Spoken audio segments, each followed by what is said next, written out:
Imagine giving everything you have to someone who constantly tears you down, compares you to others, and leaves you broken. What would you do if they came crawling back, begging for forgiveness? This is my story of love, pain, and redemption. One you won't forget. Stay until the end to see how it all unfolded and what decision changed my life forever.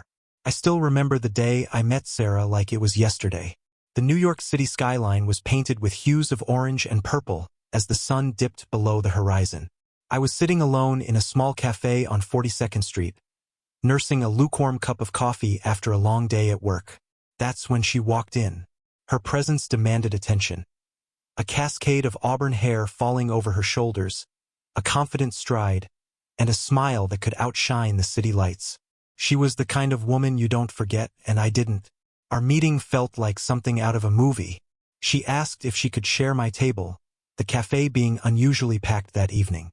We started talking, and before I knew it, hours had passed. She laughed at my jokes. Her eyes sparkled when she talked about her dreams, and for the first time in years, I felt seen. Sarah was bold, driven, and unlike anyone I'd ever met. Within weeks, we were inseparable. She had a way of making me feel like the luckiest man in the world, like I had won a lottery I didn't even know I'd entered. I fell for her hard and fast. Little did I know, that intoxicating charm hid something darker, something that would eventually break me. In the beginning, Sarah and I were the envy of everyone we knew. Friends would joke about how we were the perfect couple. We were that pair who finished each other's sentences, held hands in crowded streets, and always seemed lost in our little bubble. Our weekends were filled with spontaneous adventures. One time, we took a late-night drive to the beach just because she wanted to see the stars. Another time, we spent hours dancing in my apartment, laughing at how bad I was at following her lead. Sarah had this energy about her. She made the mundane feel magical. We even started planning a future together. She would talk about buying a house in the suburbs, somewhere peaceful but not too far from the city. "You'd make an amazing dad," she once said, her head resting on my shoulder as we sat in Central Park. Her words planted a seed of hope in me, a dream of a life I didn't even know I wanted. But cracks started to show even then. It wasn't obvious at first, just small things I brushed off, like the way she'd joke about how much more ambitious her ex-boyfriends were or how she'd roll her eyes when I talked about my work. I told myself it didn't matter. After all, no one's perfect, right? The turning point came one night at a dinner party. Sarah was recounting a story from her past, something about a wild trip to Europe, and she casually added, "Of course, Michael here would never do something that spontaneous." Everyone laughed, but her words hit me like a slap. "Why would you say that?" I asked her later that night. "Oh, don't be so sensitive," she replied with a smirk. "It was just a joke." But it didn't feel like a joke. It felt like a warning, though I couldn't see it clearly at the time. At first, the signs were subtle, so faint they almost didn't register. Sarah had a way of weaving criticism into casual conversation, making it sound like she was just being honest, just helping me grow. She'd say things like, "You know, Michael, if you were more assertive at work, you'd probably get that promotion." Or, "I think you could stand to dress a little sharper. It would really suit you." I told myself she was trying to push me to be better, to reach my potential. I even felt grateful at times. Who wouldn't want a partner who believed in their ability to improve? But the comments never stopped. One evening, we were out with some of her friends, a group I always felt a bit out of place with. They were high-powered professionals, lawyers, tech entrepreneurs, people who seemed to have the world at their feet. I sat there quietly as Sarah regaled them with stories, her charm on full display. Then, out of nowhere, she said, "Michael's such a sweet guy. Not everyone has to be ambitious, you know?" The words stung, but the worst part was the laughter that followed. I felt small, insignificant, like I didn't belong. Not just at that table, but in her world. Later that night, I confronted her. "Why would you say that about me?" She sighed, looking at me like I was a child throwing a tantrum. "Oh, come on, Michael. Don't overthink it. It's just how you come across sometimes, nice, but not very driven. It's not a bad thing." I wanted to argue, to tell her how much it hurt, but the words stuck in my throat. Instead, I let it go. I always let it go. Over time, her observations turned into comparisons. She'd mention her ex-boyfriends in passing, always in a way that highlighted my shortcomings. Mark used to take me to the most amazing restaurants, she'd say, or Brian was so good at planning surprise trips.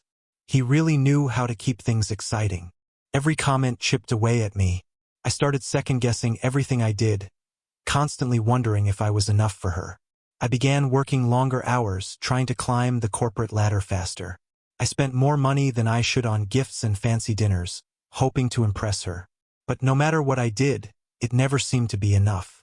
One night, after another round of her thinly veiled jabs, I asked her directly, "Do you even respect me, Sarah?" She looked genuinely surprised, then laughed. A short, sharp sound that felt like a slap. "Respect you? Of course I do, Michael. Don't be so dramatic." But her words didn't match her actions. Respect wasn't what I felt when she looked at me. Disappointment, maybe, or boredom. Still, I stayed. I told myself every relationship had its ups and downs, that no one was perfect. I believed I could fix it, that I could make her see how much I loved her. I didn't realize then that love wasn't supposed to feel like this. The weeks turned into months, and the weight of Sarah's words began to feel like a constant pressure in my chest. I woke up every morning with a sense of dread I couldn't shake, a fear that I was failing her in ways I didn't even understand. Sarah had a knack for making me feel invisible, even when she was right in front of me. She'd scroll through her phone during dinner, her laughter reserved for the texts she exchanged with her friends. When I tried to engage her in conversation, she'd nod absent-mindedly or offer one-word answers, as if my words were just noise in the background of her more important thoughts. One evening, I suggested we take a weekend trip to the mountains, a chance to reconnect, to escape the city and all its distractions. She agreed, though her enthusiasm seemed forced. I spent hours planning every detail, from the cozy cabin to the scenic hikes, wanting so desperately to make her happy. But even there, far away from everything, Sarah found ways to cut me down. She complained about the cabin's rustic charm, saying it wasn't as nice as the boutique hotels her ex had taken her to. On the hike, she rolled her eyes at my pace, muttering under her breath about how I needed to get in better shape. That night, as we sat by the fire, I tried to bring up how I was feeling. "Sarah," I began, choosing my words carefully, "do you think we're happy?" She stared into the flames, her face unreadable. "Why wouldn't we be happy?" "I don't know," I said, my voice faltering. "It just feels like you're not happy with me, like I'm not what you want." She sighed, exasperated. "Michael, stop being so insecure. It's exhausting." Her words hit me like a punch to the gut. I wanted to argue, to tell her that my insecurity was a direct result of how she treated me, but I didn't. I just nodded, swallowing the lump in my throat. The rest of the trip was a blur. Her coldness was like a wall I couldn't climb, and by the time we returned to the city, I felt more alone than ever. Back at home, things only got worse. Sarah started staying out late, claiming she was meeting friends or had work events. When I asked if I could join her, she'd laugh and say, "It's not really your scene, Michael. You wouldn't enjoy it." I stopped asking after a while. Instead, I sat alone in our apartment, staring at the clock and wondering who she was with and what she was doing.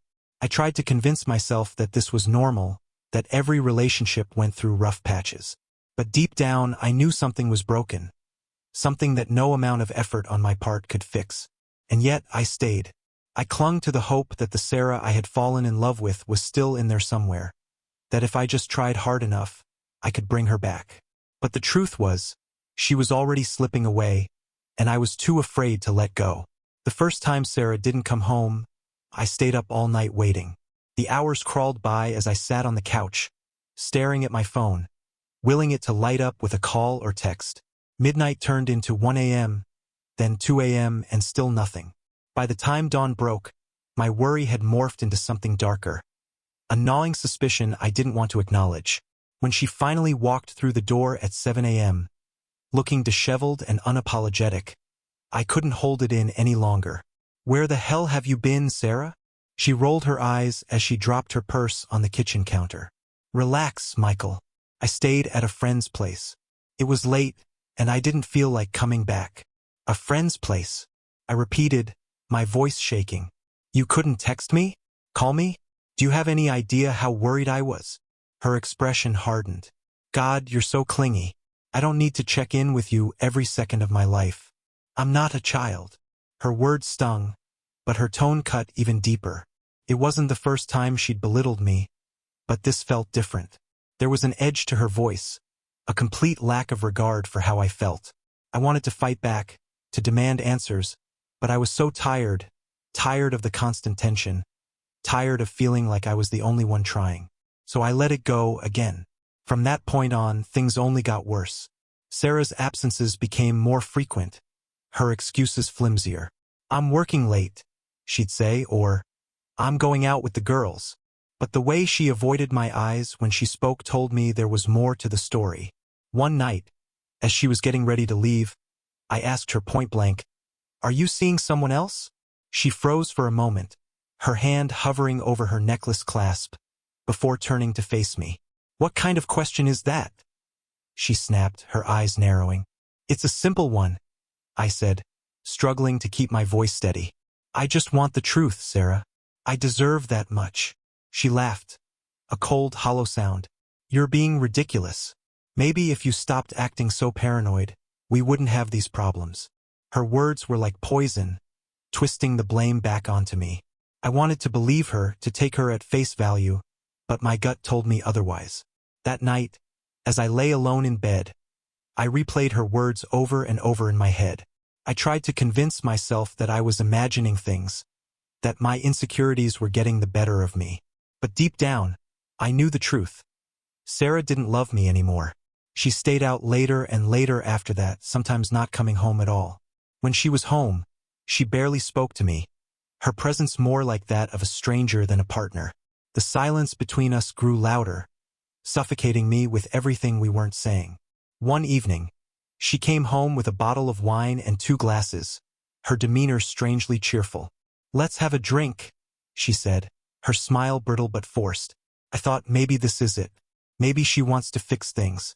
But as we sat across from each other at the kitchen table, the truth came spilling out, not as an apology, but as a declaration. "Michael, I can't do this anymore," she said, her voice calm and steady. "I feel trapped. I need excitement, freedom. You're a good guy, but I need more than this." Her words were like a knife to the chest. "More than this," I echoed, my voice barely above a whisper. "What does that even mean?" "It means I'm leaving," she said simply, as if it were the most natural thing in the world.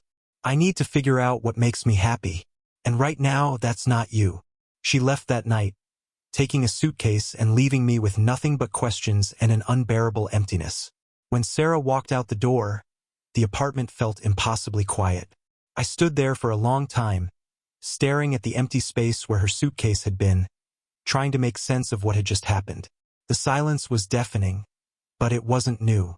It had been creeping in for months, slowly replacing the laughter, the conversations, the connection we once shared.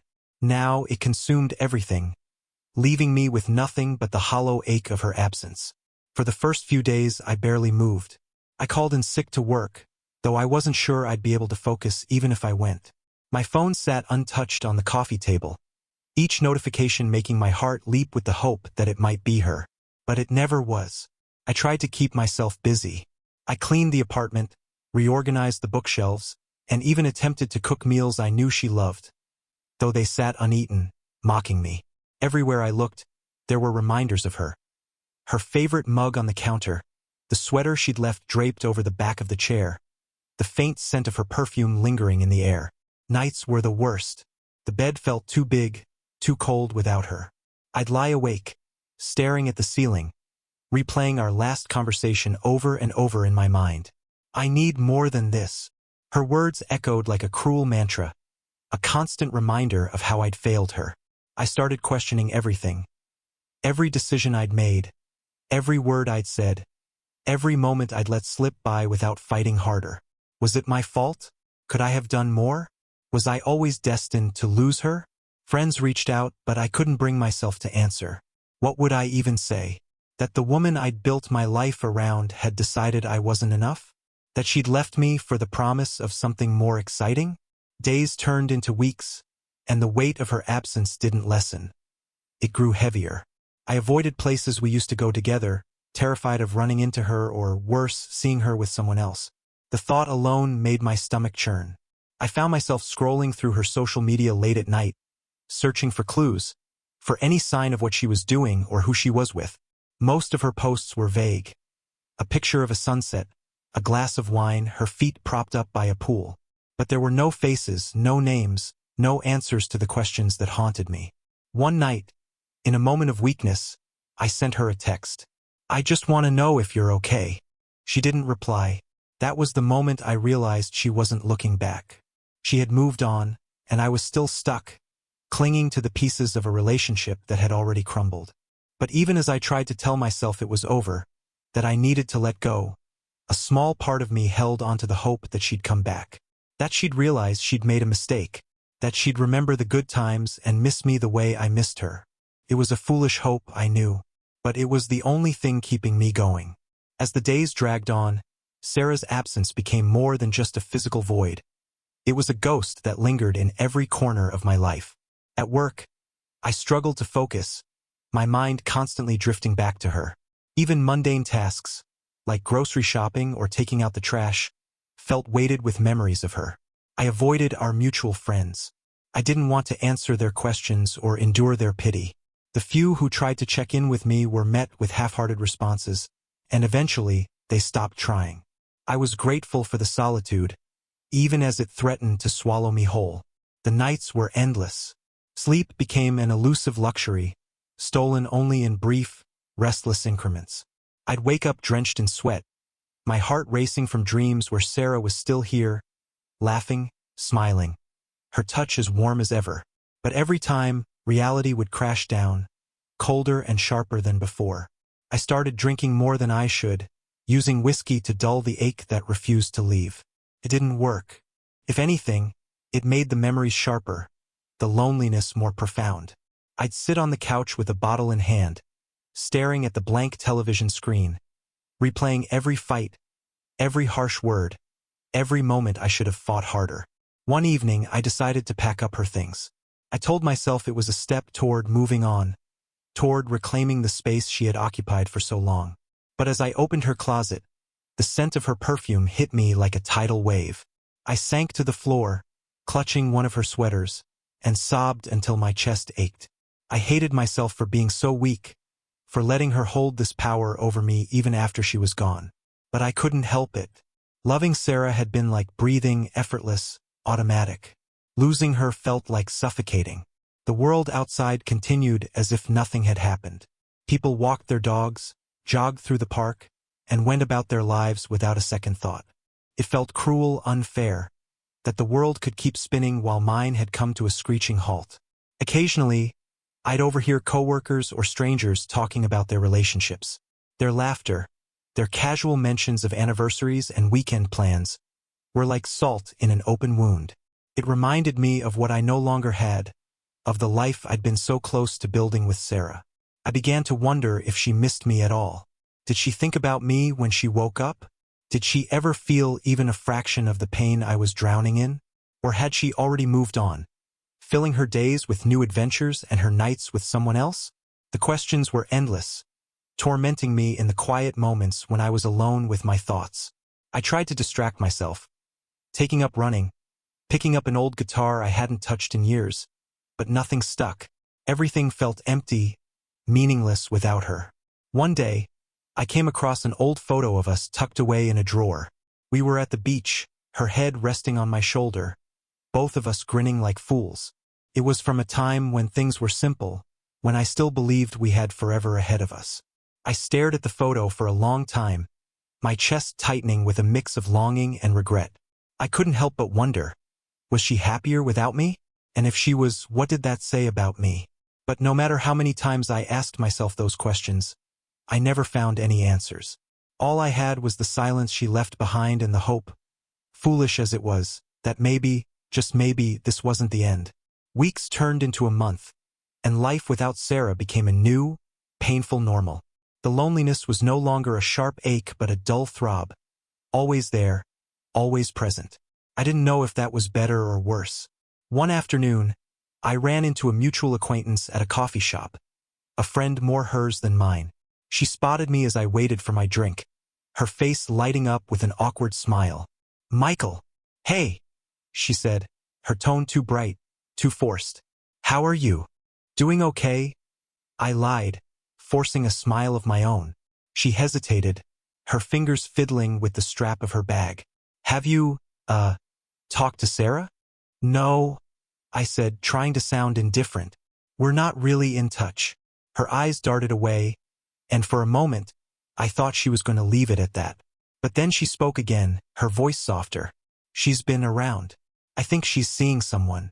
The words hit me like a punch to the gut. I managed to nod, though I couldn't trust myself to speak.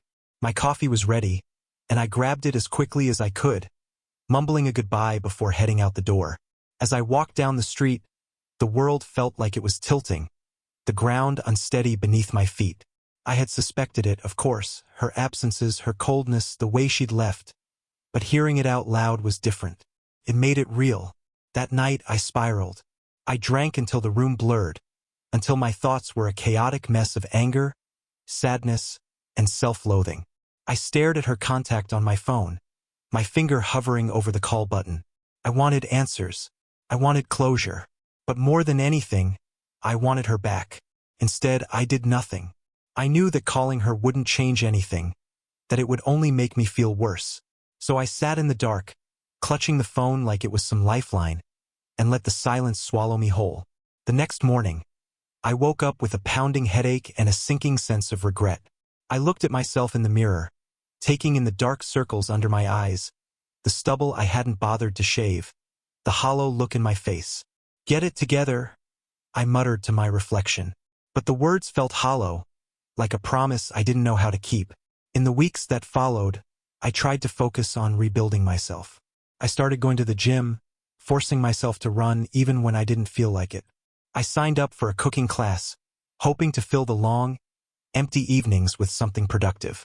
But no matter what I did, she was always there, lingering in the back of my mind. I'd see her in strangers on the street, hear her laugh in the chatter of crowded restaurants, smell her perfume in passing. I told myself that time would heal the wound, that the pain would fade eventually. But the truth was, I didn't want to forget her. Forgetting her felt like losing her all over again, like erasing the love we had shared, no matter how broken it had become. And so I carried her with me, in the quiet moments when no one else was watching. In the spaces where the world slowed down and I could no longer distract myself. In the cracks she had left in my heart, where her absence was the loudest. It happened on an ordinary Thursday afternoon, a day just like any other. I was sitting at my kitchen table, nursing a cup of coffee that had gone cold, when I heard a knock at the door. My heart skipped, a mix of dread and hope coursing through me. Could it be her? Could she have finally come back? I stood frozen for a moment, afraid to open it, afraid of what I might find on the other side. But my hand moved before my brain could catch up, and I found myself opening the door. There she was, Sarah. She stood there, looking almost the same but somehow different. Her hair slightly shorter, her eyes a little colder, the smile she once wore so effortlessly replaced by a look of uncertainty. "Hi," she said quietly, as if unsure of how to begin. I felt a knot tighten in my chest. For a moment, I couldn't find my voice. After everything, after the months of silence and pain, I was face to face with the person I'd loved more than anything, and I didn't know what to say. Finally, I managed to speak, my voice raw and shaky. "What are you doing here, Sarah?" Her eyes flickered to the ground, and she took a small step forward. I don't know. I just needed to see you. To talk." I stepped back, letting her inside without really thinking about it. The air between us felt thick, heavy with things left unsaid. We stood there for a few seconds, neither of us knowing where to start. "So," I said, my voice low, "how's everything?" She shrugged, her expression guarded. "It's been complicated. I've been trying to figure things out. I wanted to ask her everything. About the other guy, about why she left, about the emptiness I'd felt without her. But the words wouldn't come. It felt like all the questions I'd kept buried deep inside me for months were now drowning me in the silence between us. Finally, She spoke again, her voice quieter this time. Michael, I know I hurt you. I'm sorry. But I wasn't happy. Not like I should have been. Her apology didn't make the pain go away, but it cut through me, opening up wounds I'd thought had started to heal. I swallowed hard, fighting the lump in my throat. So that's it? You just left? She nodded, her gaze dropping to the floor. I thought I needed something else, something different. But now I'm not so sure. I've been thinking about you a lot. About us. The words hung in the air, heavy and impossible to ignore. I wanted to reach out, to pull her back, to tell her that we could fix it, that I was willing to try again. But part of me knew that wasn't enough anymore. I don't know what you want from me, Sarah, I said, my voice cracking. You left me. You chose to walk away.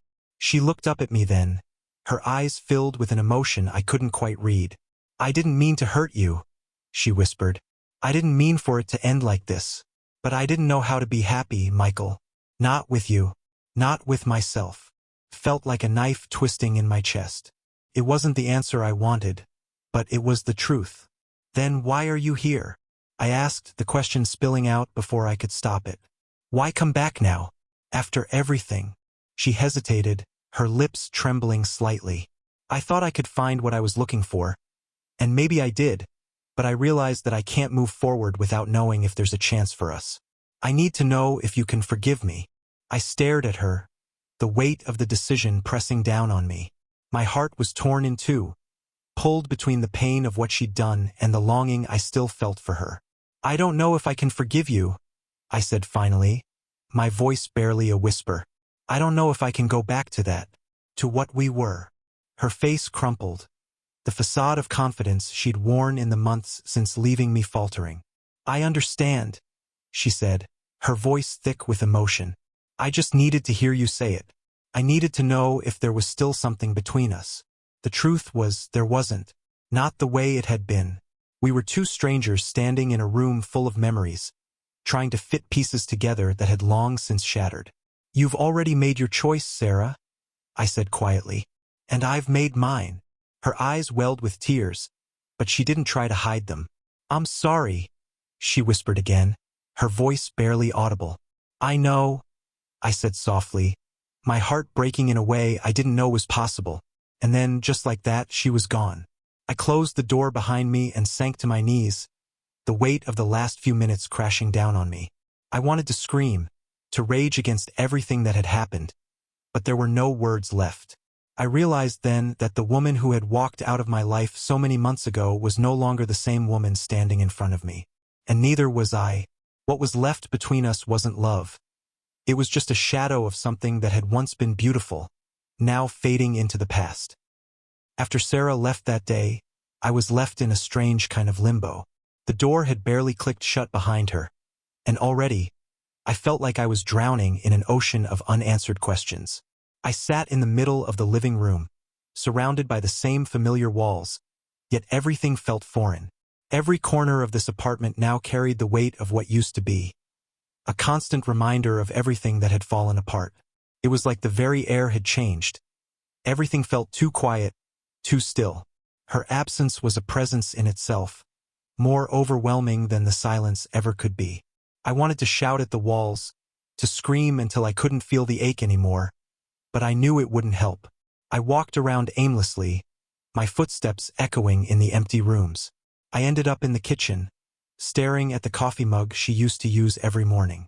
I picked it up and ran my fingers over the cracked rim, as if holding on to that one small piece of her would somehow bring me back to a time when things felt right. But it didn't. Nothing could bring back the life we had. I stood there for what felt like hours, just holding her mug in my hands, as if by some miracle, it would speak to me, telling me how we got here, how it all unraveled so quickly. But it never did. The phone buzzed on the counter, dragging me from my thoughts. I hesitated before picking it up. It was a text from my friend, Chris, checking in. I'd ignored his calls and messages for weeks, but today, it felt different. Maybe I needed something to fill the empty space, a distraction, even if just for a moment. I opened the message. How are you holding up, man? I haven't heard from you in a while. Want to grab a beer later? I stared at the screen for a long time, weighing my options. On the one hand, I didn't feel like talking to anyone. On the other, the thought of being alone with my thoughts was unbearable. I typed back quickly, "Sure, let's meet up." Chris met me at the bar a few hours later. When I walked in, I spotted him right away, sitting at a corner booth with a beer in hand. His face softened when he saw me, and he waved me over. I sat down without saying anything, trying not to make eye contact, feeling like everyone in the room could sense the weight I was carrying. Chris looked at me, waiting for me to say something, but I didn't know where to start. The words felt stuck, trapped somewhere in my chest. He pushed a beer in front of me, and I took it without hesitation. "How's everything, man?" he asked, a little too casually, as if he didn't want to pry but couldn't hide the concern in his eyes. I took a long drink, trying to gather my thoughts. "It's been rough." He didn't push. Instead, he just nodded, as if waiting for me to go on. I could feel his eyes on me, but I couldn't bring myself to say it out loud. I didn't want to explain. I didn't want to admit how much it hurt. We sat in silence for a while, me nursing the drink and Chris looking like he was on the verge of saying something. Finally, he leaned in slightly. "You want to talk about her?" I winced at the question. The words felt like a knife digging deeper into a wound that hadn't healed yet. "I don't even know what there is to talk about. She left. That's it." Chris raised an eyebrow. "It's never that simple, Mike. You've been with her for how long? You think that's just something you walk away from?" I swallowed hard, feeling the lump in my throat. "I don't know. She said she needed something else. She left for someone else. I don't think she even wants to come back. Maybe she was just bored with me."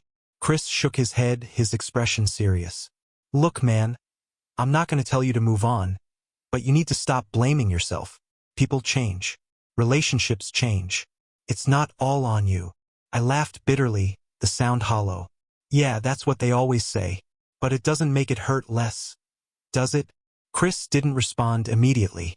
Instead, he took a deep breath and leaned back in his chair, as if trying to find the right words. "I know it's not going to make it easier, but you need to remember that it's not always about you. Sometimes people get lost in themselves, and they can't see what they're walking away from until it's too late. You deserve better than someone who just gives up on you like that." I looked at him, my mind swirling. Part of me wanted to believe him, to think that I'd be okay eventually, that there would be a day when this pain didn't feel all-consuming. But right now, all I could feel was the weight of what had been lost. "I don't know if I can let go," I admitted, my voice barely above a whisper. Chris put a hand on my shoulder. "You don't have to let go right away, but you can't keep living in the past, man. You've got to start looking forward." His words lingered in the air, but they didn't offer me the relief I thought they might. The truth was, I didn't know how to look forward. How could I when everything I had ever wanted seemed to slip through my fingers so easily? But maybe he was right. Maybe I needed to start trying. The following days passed by in a blur of forced routines and fleeting moments of clarity. Work, at least, gave me some semblance of purpose, but even there, my thoughts were never truly my own. Sarah's absence clung to me like a shadow that refused to leave. I was doing what I had to do, surviving each day like it was a challenge I had to conquer. But the quiet moments, the ones when the world slowed down, those were the hardest. I couldn't shake the memories of her. I remember one night in particular, one of those late, restless nights when the weight of the world seemed unbearable. I was sitting on the couch, staring at the blank TV screen again, when my phone buzzed. It was a message from her. My hands shook as I opened it. "Michael, I'm sorry. I know it's been a while, but I need to ask you something. Can we talk?" I stared at the words, my heart pounding. My first instinct was to ignore it, to leave it unanswered, to protect myself from whatever this new thing was that she was bringing into my life. But the other part of me, the part that had never truly stopped loving her, wanted to respond, to hear her voice again, to understand why she was reaching out now. I took a deep breath and typed back. "Why now, Sarah? After everything, why are you coming back to me?" I hit send before I could second-guess myself, and then I waited. Minutes dragged by. Felt like hours. I thought maybe she wouldn't respond, that this would be just another cruel tease, a reminder that I'd never really meant anything to her after all. But then the phone buzzed again. "I don't know. I can't stop thinking about you, about what we had." and I don't know how to fix it, but I want to try.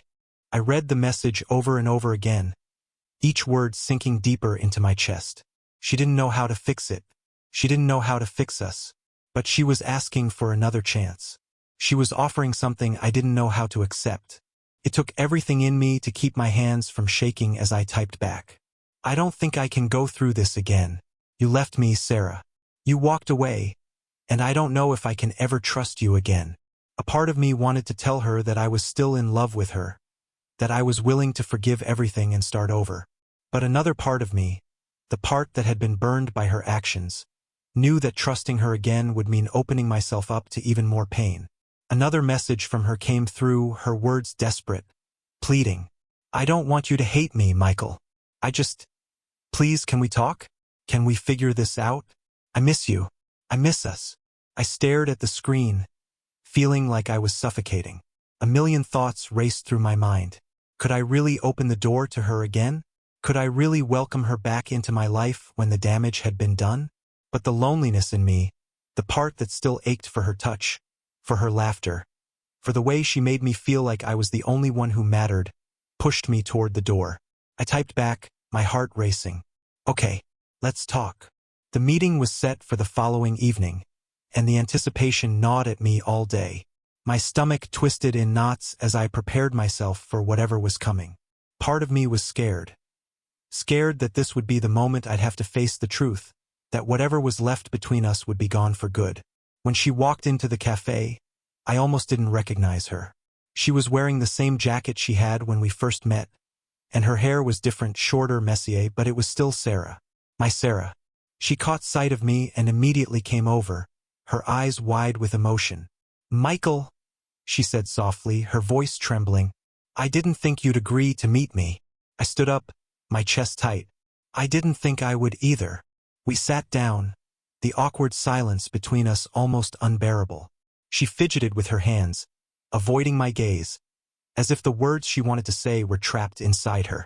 I don't even know where to start, she said, looking up at me, her eyes glossy with unshed tears. I never meant to hurt you, Michael. I thought I was doing what was best for me, for us, but I was wrong. I was so wrong. I swallowed hard. Why did you leave, Sarah? Why walk away without a word? I still don't understand. She paused, her gaze dropping to the table, as if the answer was too painful for her to say aloud. I was lost. I thought that running away from everything would fix things. But it didn't. It only made me realize that the one person I needed to be with was you. And I can't undo the past, but I need to know if there's a chance, any chance, that we can find our way back to each other. Her words struck me like a punch to the gut. I wanted to scream at her, to tell her how much she had hurt me, how much she had shattered my world. But instead, all I could do was sit there, the weight of everything that had happened between us pressing down on me. I don't know, Sarah, I said quietly. I don't know if I can go back to that, to you. She looked at me, her eyes full of regret. I understand. I just had to ask. Because if I don't try, I'll never know. The silence between us felt deafening. Neither of us knew what to do, what to say. I could feel the pull of what we once had, the love, the passion, the connection. But it was tangled up in the hurt, the betrayal, and the fear of opening myself up to her again.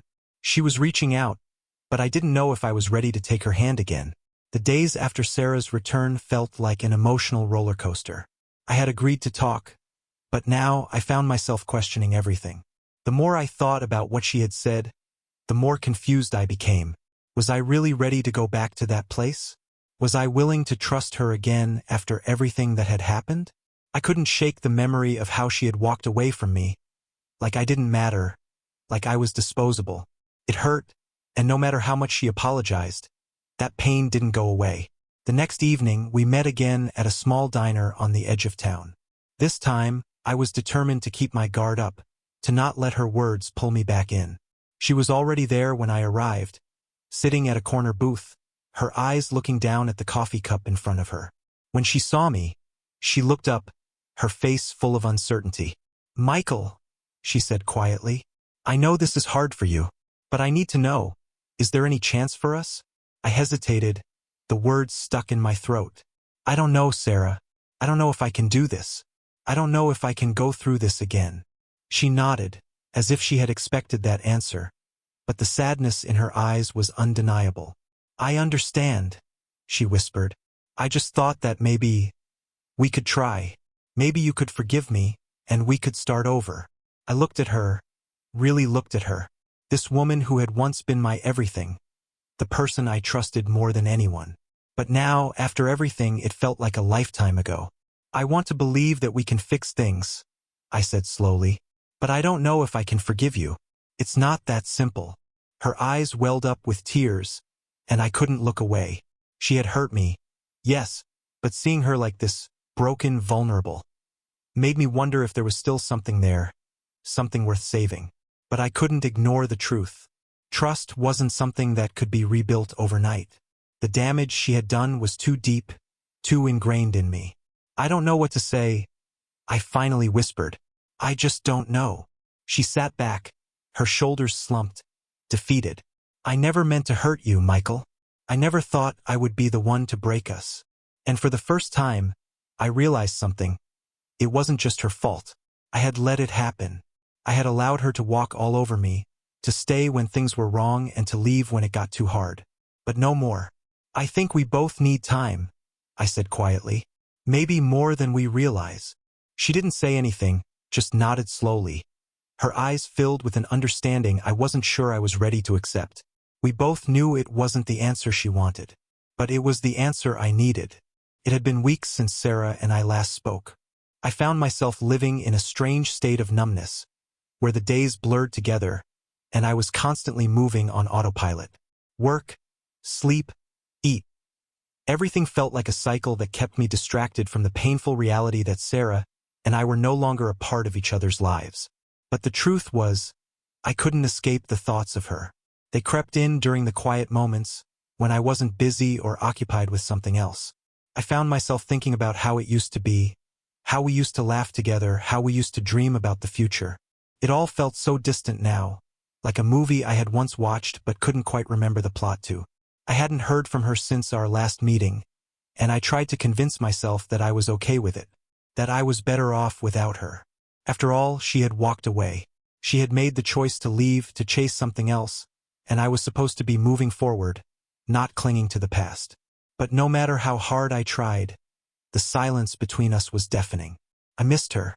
I missed the way she made me feel like I was worth something. One evening, a month after our last conversation, I found myself walking by the park where we used to go. It was strange how the familiar places now felt like strangers to me. The bench we used to sit on was still there, the one by the lake where we shared so many quiet moments, and for a split second, it felt like I could still hear her voice, like she was right beside me. I sat down, my heart heavy, and just let myself feel the weight of it all. I couldn't pretend anymore that I was okay, that everything was fine. I wasn't fine, and I didn't know if I ever would be. As I sat there, lost in my thoughts, I pulled out my phone and saw that I had missed a message. It was from her. Can we meet?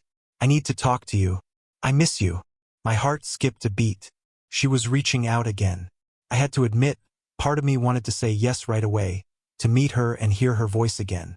But another part of me, one that had been hurt and betrayed, was terrified. What if it was just another false hope? What if she wasn't serious this time? What if I opened myself up again only to be let down? I stared at the message for a long time, the weight of my decision pulling at me. It was like standing at the edge of a cliff, unsure whether to jump or turn away. Finally, I typed back, "Okay, let's meet tomorrow." I couldn't tell if I was making the right choice, but I knew one thing: I needed answers. The next day, I met her at the same cafe we had first talked in weeks ago. When I saw her sitting there, her eyes anxiously darting around, waiting for me, my heart hurt. She had the same familiar look, the same uncertainty in her gaze. But this time, something was different. She wasn't smiling. She wasn't trying to make everything seem okay. Instead, she looked vulnerable, raw. "Hi," she said softly when she saw me walk in. I nodded, taking a seat across from her. I didn't know what to say, so I just waited for her to start. I don't know where to begin," she said, her voice trembling. "I've thought a lot about what happened, about why I left, and I realize now that I was selfish. I thought that by leaving, I could find something better, something that would make me feel alive again. But it was a mistake. I never should have left you. I sat back in my chair, hearing her words but not fully believing them. I wanted to believe her. I wanted to believe that she was telling the truth, that she truly regretted leaving. But the part of me that had been broken by her wasn't sure if I could trust her again. "You hurt me, Sarah," I said quietly, my voice betraying the raw emotion I was trying to hold back. "You left when things got tough, and I don't know if I can go back to that. I don't know if I can go back to you." Her eyes filled with tears, and I could see the guilt in them. "I understand," she whispered. "I don't expect you to forgive me right away, but I need to tell you that I'm sorry. I never wanted to hurt you. I just didn't know how to deal with myself. I thought I was doing what I needed, but now I see how wrong I was." The vulnerability in her voice cut through me like a knife, but I still couldn't shake the fear of being hurt again. It was hard to imagine letting her back into my life when all I had known in the past few months was emptiness. "I need time, Sarah," I said, the words coming out more firmly than I expected. "I need time to figure out what I want, what I need. I can't just jump back into something without knowing if it's what's right for me." She nodded slowly, the tears still in her eyes. "I understand. I'll give you the time you need." I could see the pain in her face, the regret, but I also saw something else, a glimmer of hope. But hope, I realized, was a dangerous thing. As we sat there, neither of us saying anything for a long while, I knew that I wasn't ready to make any decisions. I needed space, time to heal, time to move on, even if it meant leaving Sarah behind for good. It had been a week since I met Sarah at the cafe. Her words still lingered in my mind, but I couldn't shake the feeling that nothing had truly changed. The pain of her leaving me hadn't faded, and I wasn't sure if I could ever forgive her for the way she walked away. Every day since our meeting, I'd been trying to process what had happened between us.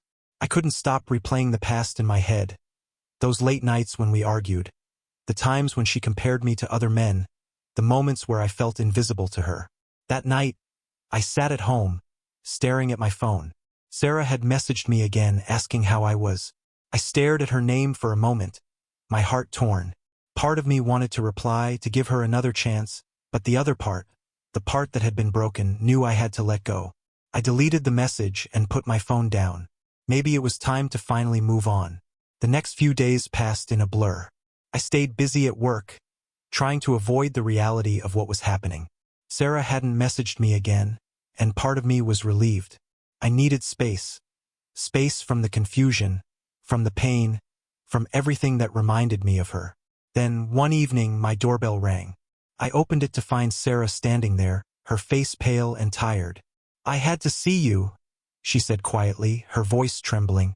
"I couldn't just leave things like this."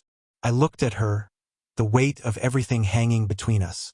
I had given her a chance to explain herself, but I knew now that there was nothing more to say. "Sarah, I can't do this anymore," I said softly. "I can't keep going back and forth. You've already left me once. I can't let you hurt me again." Her eyes filled with tears, and for a moment, I felt guilty. But then I remembered all the pain I had endured, the broken promises, and the empty words. "I'm sorry, but it's time for us to move on," I continued. "It's over."